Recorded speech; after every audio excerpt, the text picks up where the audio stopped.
हाय।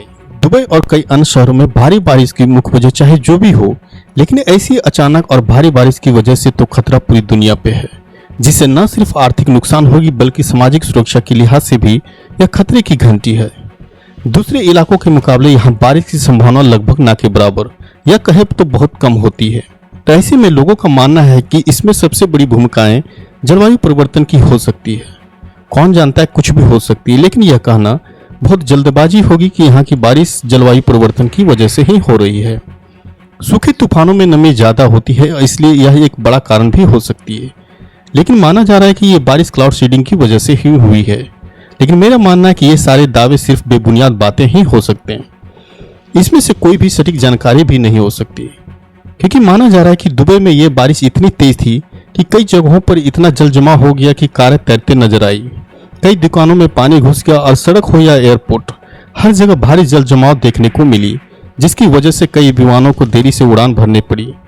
तो क्या यह माना जा सकता है कि दुबई में ड्रेनेज सिस्टम इतना कमजोर है या इतना लचीला बनाया गया है कि वह झेल नहीं पाया, या फिर एक संयोग थी? तो ऐसे में एक जलवायु परिवर्तन को लेकर दुनिया भर में फिर से लगातार कई सवाल उठते रहे। तब मुख्य प्रश्न यह था कि क्या ग्लोबल वार्मिंग इस क्षेत्र में भारी बारिश के मुख्य कारण है? लेकिन यदि हम कई समाचार रिपोर्टों पर विश्वास करें तो हम कह सकते हैं कि आज के श्रोताओं या रिसर्चरों के पास भी यह कहने के लिए पर्याप्त सबूत नहीं है कि यह बारिश ग्लोबल वार्मिंग के कारण ही हुई थी। कई विशेषज्ञों का मानना है कि ऐसी बारिश बहुत ही कम देखने को मिलती है और यह सुनिश्चित कर पाना बहुत ही मुश्किल है कि इसका वास्तविक कारण क्या थी। कुछ का मानना है कि जलवायु परिवर्तन के कारण मौसम में लगातार हो रहे बदलाव एक बहुत बड़ा कारण हो सकती है, लेकिन इतना भी नहीं कि यह एकमात्र कारण हो सकता है। कुछ भ्रामक खबरों की माने तो यह एक क्लाउड सीडिंग के कारण ही ऐसा हुआ, लेकिन मैं आपको यह बता दूं कि ऐसा नहीं हो सकता है, क्योंकि दुबई जैसे शहरों में लगातार पर्याप्त मात्रा में पानी के लिए क्लाउड सीडिंग जैसे उपकरणों का उपयोग पहले से ही करते आ रही है। ऐसे में अचानक इतना परिवर्तन बहुत मुश्किल हो सकती है। इसका मुख्य उद्देश्य केवल बारिश और जल आपूर्ति को बढ़ावा देना है और इस पर लगातार चल रही है। इसमें नमी बढ़ाने के लिए बादलों में छोटे कण डाले जाते हैं ताकि वो इकट्ठा होकर बड़ी और भारी बूंदों में बदल जाएं और फिर बारिश के रूप में धरती पे गिरे। लेकिन पूरी दुनिया में जलवायु परिवर्तन को लेकर काफ़ी चिंताएं जाहिर की जा रही है, जिसका मतलब यह है कि आप इस ग्रह के हैं और आपके भविष्य के प्रति आपकी कुछ जिम्मेदारियां भी है और यह आपका कर्तव्य है कि आप इस पृथ्वी की सुंदरता की रक्षा करें और इसे बिना किसी छेड़छाड़ के अपने वास्तविक रूप में पनपने दें।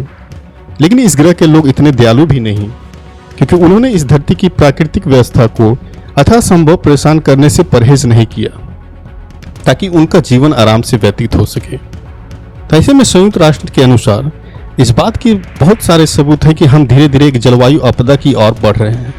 इसके परिणाम इस ग्रह के लगभग हर एक क्षेत्र में महसूस किए जाएंगे और सबसे बड़ा खतरा उन समुदायों के लिए भी हो सकता है जिनकी इस जलवायु परिवर्तन या कहें इस परिवर्तन में कोई भूमिका नहीं। उन लोगों के लिए भी खतरा हो सकता है जो द्वीपों या समुद्र के किनारे रह रहे हैं, क्योंकि अगर वायुमंडल का लगातार तापमान इसी तरह से बढ़ता रहा तो यह तो स्पष्ट है कि उत्तरी क्षेत्र में बर्फ पिघलना तेजी से शुरू हो जाएगी। इससे समुद्र का स्तर और भी बढ़ सकता है और ऐसे में जल स्तर उन द्वीपों को भी डुबो सकता है जो पहले से ही इसके खतरे में थे। यहाँ तक कि समुद्र में मौजूद सभी जीव जंतु भी खतरे में आ सकते हैं और साथ ही यह मानव समाज के लिए भी बहुत बड़ा खतरा हो सकता है। तो जलवायु परिवर्तन का असर न केवल सिर्फ एक किसी विशेष समाज पर पड़ने वाला है, बल्कि इसका असर यहाँ पर रहने वाले हर एक व्यक्ति पर पड़ता है और इसका सबसे बड़ा असर आर्थिक मोर्चे पर हो सकता है, जिससे बेहतर जीवन अवसर की तलाश में स्थानीय लोग का पलायन भी हो सकता है, जिसका साफ उद्देश्य यह होगा कि फिर से उस शहरीकरण की ओर बढ़ेंगे जहां से पहले ही पानी और अन्य संबंधित संसाधनों की कमी को महसूस कर रही है।